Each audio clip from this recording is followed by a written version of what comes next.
कही। हाँ रे देखी हमर फिगर मार हो जा होई बाजार में हमारा पावे खातिर कितना हो कोई इंतजार में। सुन बोल लाल कपड़ा में एम्बुलेंस तू लागोही गे तो तू घायल के ले जा तू तो घायल के जाही गे तू घायल के ले जा तू तो घायल के जाही गे।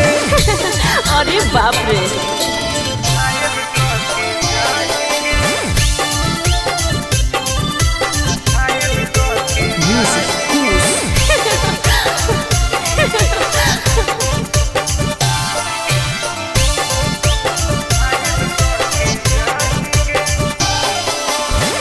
मारी के मुस्की खाली हो सो होही गे अच्छा कवनों से काहे नहीं फसो होही गे।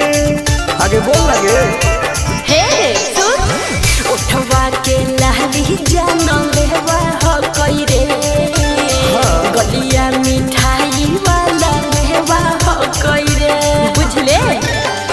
ओके मांगो ही किस तो करो ही नहीं गे चल हाय तू घायल के ले जा तू तो घायल के जाही गे तू घायल के ले जा तू तो घायल के जाही गे।